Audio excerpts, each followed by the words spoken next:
허락하신 하나님의 말씀은 로마서 3장 1절로 8절까지의 말씀입니다. 그런즉 유대인의 나음이 무엇이며 할례의 유익이 무엇이냐? 범사에 많으니 우선은 그들이 하나님의 말씀을 맡았음이니라. 어떤 자들이 믿지 아니하였으면 어찌하리요? 그 믿지 아니함이 하나님의 미쁘심을 패하겠느냐? 그럴 수 없느니라. 사람은 다 거짓되되 오직 하나님은 참되시다 할지어다. 기록된 바 주께서 주의 말씀에 의롭다함을 얻으시고 판단받으실 때에 이기려 하심이라 함과 같으니라. 그러나 우리 불의가 하나님의 의를 드러나게 하면 무슨 말하리요? 내가 사람의 말하는 대로 말하노니 진노를 내리시는 하나님이 불의하시냐? 결코 그렇지 아니하니라. 만일 그러하면 하나님께서 어찌 세상을 심판하시리요? 그러나 나의 거짓말로 하나님의 참되심이 더 풍성하여 그의 영광이 되었다면 어찌 내가 죄인처럼 심판을 받으리요? 또는 그러면 선을 이루기 위하여 악을 행하자 하지 않겠느냐? 어떤 이들이 이렇게 비방하여 우리가 이런 말을 한다고 하니 그들은 정죄받은 것이 마땅하니라. 믿음의 시간이 오래될수록 우리가 경계해야 할 것 중에 하나가 특권의식입니다. 언제부터 출석했는지, 어떤 직분을 맡고 있는지에 따라서 교회 안에서의 영향력이 달라진다면, 그래서 등록한 지 얼마 되지 않은 초보 교인들에게 상대적인 특권의식이나 무의식적인 교만함이 생기게 된다면 그것은 큰 문제일 수밖에 없습니다. 그런 교회는 건전한 교회라고 할 수 없습니다. 초대교회 시대의 유대인들은 이방인들보다 특권의식이 강했습니다. 유대인들은 할례받는 민족이며 율법을 지키는 민족임을 자랑스럽게 생각했습니다. 이로 인하여 유대인들은 무할례자들을 무시하였으며 율법을 지키지 않는 이방인들을 의롭지 못하다고 여겼습니다. 그런데 사도 바울은 이러한 유대인들의 생각이 틀렸음을 오늘 본문 로마서의 말씀을 통해 말씀하고 있는 것입니다. 율법을 지키는 것은 외형적인 것보다 마음의 상태가 더 중요하다고 말씀합니다. 로마서 2장을 보면 사도 바울 역시 마음의 중심을 보신 하나님을 강조하고 있습니다. 아무리 율법을 가지고 있는 유대인이라고 할지라도 율법을 지키지 못하면 그 율법으로 하나님의 심판을 받게 됩니다. 율법이 없는 자는 율법 없어 망하고 율법이 있으면서 범죄한 자는 그 율법으로 말미암아 심판받는다고 하였습니다. 그래서 중요한 점은 율법을 듣는 자가 의인이 아니라 율법을 행하는 자가 의롭다 하심을 받을 수 있다는 것입니다. 사도 바울은 로마서 2장에서 강조하고 있습니다.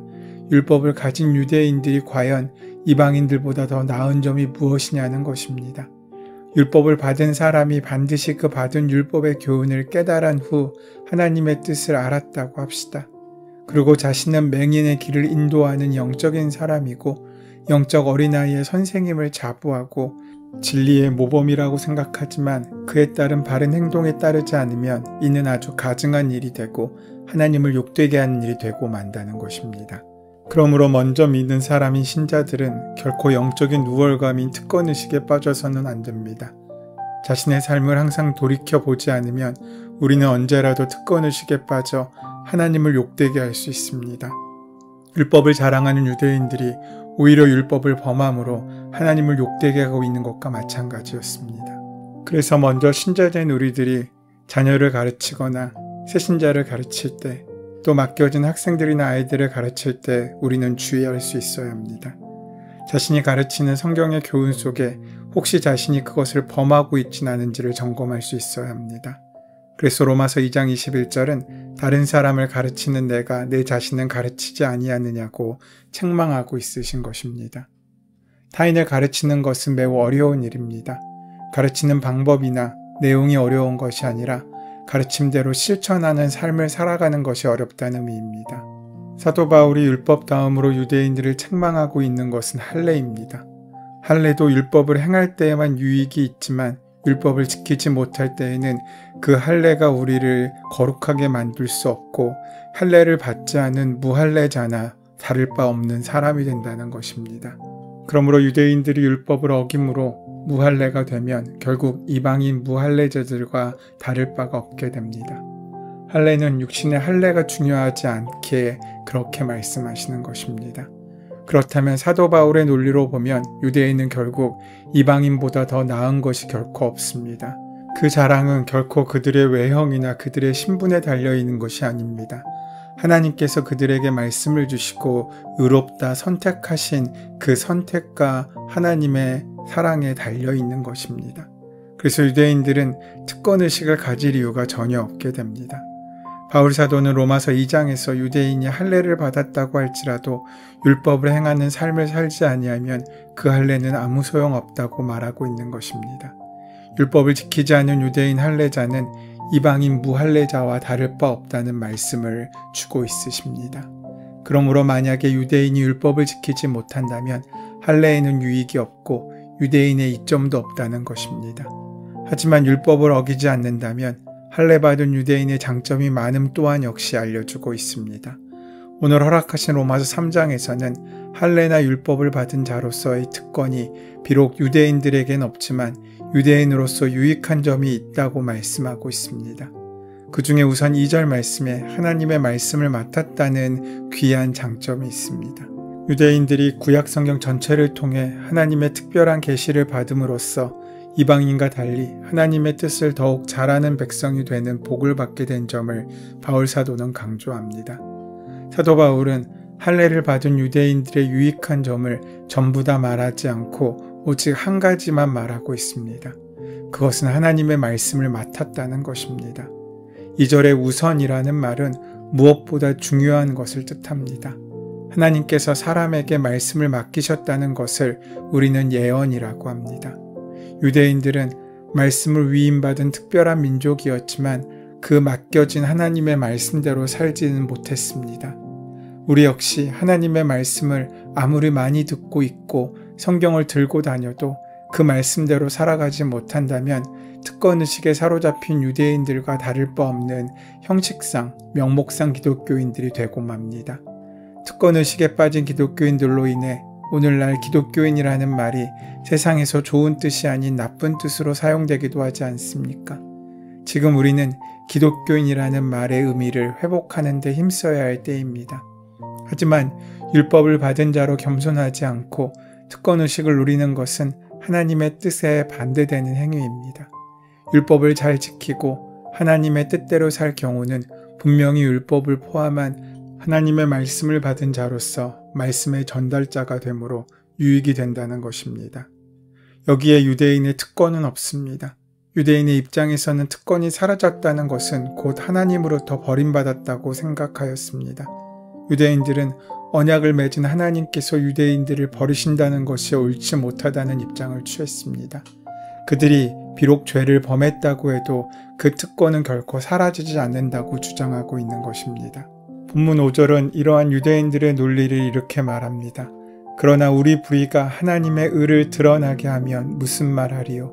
내가 사람의 말하는 대로 말하노니 진노를 내리시는 하나님이 불의하시냐? 우리 불의가 하나님의 의를 드러나게 하면 무슨 말하리요? 라는 질문은 사도 바울이 원하는 질문이 아니기에 괄호로 설명을 달았듯이 유대인들이 말하고 있는 궤변입니다. 유대인이 불의한 행동을 하였고 이에 대해 하나님께서 심판하시어 하나님의 의로우심이 드러나게 된다면 하나님의 의로우심을 드러낸 사람에게 진노하시는 것은 지나친 처사라라는 궤변입니다. 얼핏 들으면 옳은 말인 것 같지만 이것은 철저히 자기중심적이고 이기적인 말입니다. 이 점을 알았던 사도 바울은 이 질문의 답을 이렇게 말합니다. 진노를 내리시는 하나님이 불의하시냐? 그리고 6절에서 결코 그렇지 아니하리라. 만일 그러하면 하나님께서 어찌 세상을 심판하시리오라고 반문합니다. 하나님이 불의하시다고 말하는 신앙인이 과연 얼마나 되겠습니까? 벌을 내리시고 징계하시는 하나님을 무서워하고 두려워할 수는 있어도 그것으로 의로우신 하나님이 불의하시다고 말할 수는 없습니다. 천지 만물을 창조하시고 다스리시고 미래에 심판하실 하나님을 불의하다고 말하는 것은 우리의 믿음의 신앙의 기초를 흔드는 발언이 됩니다. 하나님이 징계하고 벌을 내리심으로 불의하신 것이 아니라 죄에 대하여 벌을 내리시는 하나님이시기에 오히려 공정하고 의로우신 것입니다. 하나님은 언제나 동일하시며 공의로우신 분이십니다. 죄의 심판에 대해서도 마찬가지입니다. 죄에 대하여 어느 누구도 하나님 앞에 온전할 수 없습니다. 유대인이나 이방인이나 모든 사람은 다 죄 아래 있습니다. 죄의 문제 해결은 있어도 유대인은 이방인들보다 더 나은 특권도 거룩함도 그 자체에 가지고 있지 않습니다. 유대인이라고 해서 죄를 가지고 하나님께 나아갈 수는 없습니다. 죄의 문제가 해결되지 않는 불의한 자는 의로우신 하나님과 함께할 수 없습니다. 사람이 불의를 행할수록 하나님의 의로우심은 더 잘 드러납니다. 그것은 의로우신 하나님께서 불의를 그냥 두지 않으셨기 때문입니다. 불의한 자들에게 하나님께서 진노를 내리시는 것은 하나님께서 불의하지 않으심을 보여주시는 증거입니다. 우리가 세상에서 살아가면서 불의한 사람에 대한 하나님의 진노가 임하였음을 깨달았을 때 미래에 있을 하나님의 심판이 공의로우실 것임을 우리는 확신할 수 있게 됩니다. 그러면서 유대인이 제시하는 두 번째 궤변을 바울이 말해주고 있습니다. 7절 말씀에 그러나 나의 거짓말로 하나님의 참되심이 더 풍성하여 그의 영광이 되었다면 어찌 내가 죄인처럼 심판을 받으리요. 비록 지금 내가 거짓을 말하고 불의를 행하고 있다고 할지라도 그 잘못으로 하나님의 영광이 드러나고 하나님의 영광이 선한 것으로 우리의 잘못을 바꾸셨다면 그것은 오히려 좋은 일이 아니냐는 것입니다. 가끔 우리는 결과가 잘 되었으니 과정에서 나온 과오나 잘못들을 문제 삼아서는 안 된다는 항의를 듣곤 합니다. 끝이 좋으면 다 좋은 게 아니냐는 논리입니다. 이 근거로 용서와 하나님의 영광이란 단어를 앞세워서 말합니다. 물론 모든 일은 경중을 막론하고 용서의 그늘 아래 있습니다. 하나님의 용서를 벗어나 있는 잘못은 없습니다. 하나님 앞에 용서의 은혜를 구하면 용서는 누구에게나 열려져 있습니다. 그러나 단지 과정에서 나온 과오나 잘못을 용서하는 선에서가 아니라 오히려 그 과오와 잘못이 잘된 결과를 이끄는 동력이었다고 외치는 주장 앞에서는 할 말을 잃게 됩니다. 상처를 주고도 준 상처로 인해 상처받은 이가 더욱 강건해질 터니 오히려 상처 준 내가 상을 받아야 하고 내가 칭찬받아야 한다고 생각하는 논리와 같은 이야기입니다. 고생시킨 나 때문에 내가 성공했으니 나에게 감사하라는 소리와 같습니다. 우린 이렇게 자신이 한 잘못을 정당화하려는 습관을 버리지 못합니다. 이것 역시 5절과 같은 궤변입니다. 이것이 궤변임을 쉽게 알 수 있는 것은 그 말의 주체가 나의 거짓말로 라는 단어에 있기 때문입니다. 거짓말하지 않고 어느 누가 하나님의 참되심을 알리고 하나님의 영광을 드러내었다면 논란의 여지가 없겠지만 하나님의 참되심을 드러내고 하나님의 영광을 드러내기 위하여 거짓말을 하였다면 그것을 누가 이해할 수 있겠습니까? 만일 누군가 도둑질해서 하나님께 헌금을 하여 하나님을 기쁘시게 했다고 말하거나 누군가 거짓말로 사람을 속여 그 사람을 전도했다고 말한다면 그것을 인정할 수 없듯이 거짓으로 하나님께 영광을 돌린다는 것은 어불성설이고 불가능한 말입니다. 거짓으로 하나님께 영광을 돌린다고 말하는 사람은 정상적인 사람이 아니라 불의한 사람이기에 심판을 받아 마땅한 사람이지 않습니까? 나의 과오와 잘못으로 출발했지만 오히려 그것이 더 큰 일을 이루게 하는 전화위복이 되는 경우도 분명히 있습니다. 개인의 실수로 인해 공동체가 어려움에 처했지만 오히려 그 일로 결석을 다지고 더욱 하나가 되는 계기가 되기도 합니다. 그렇다고 그 실수와 잘못이 정당화되진 않습니다. 용납은 용서를 전제로 하고 있는 것입니다. 하나님께서 우리의 잘못을 용납하시는 것은 우리가 용서받고 또 우리에게 용서받을 기회가 있기 때문이지 그 잘못이 우리에게 좋은 결과를 이끌어내는 과정이 되었기 때문이 아닙니다. 우리는 하나님 앞에 늘 단독자로 서야 합니다. 무리들 중 하나가 아니라 하나님 앞에서 한 사람으로 서 있어야 합니다. 우리가 아무리 좋은 공동체에 속해 있다고 하고 또 그 예배를 참여하고 그 공동체가 놀라운 하나님의 역사를 누려도 주님 앞에 설 때 우리는 교회의 공동체로가 아니라 나 한 사람으로 섭니다. 우리의 잘못은 그 결과가 어떤 것인지 상관없이 회개해야 하고 용서받아야 하며 또 변화되어야 합니다. 하나님 앞에 설 때 우리가 한 사역으로 서는 것이 아니라 나의 영혼을 가지고 서는 것이기에 그렇습니다. 하나님께서는 어떤 악도 용납하지 않으십니다. 천국을 갈 때 나의 악함과 잘못을 가지고 들어갈 수 없습니다. 악은 모든 모양이라도 그래서 버려야 할 것임을 성경은 우리에게 말씀해주고 있습니다. 그렇게 악을 버리고 선을 따라 살아가는 복된 하루가 되시기를 소원하고 축원합니다.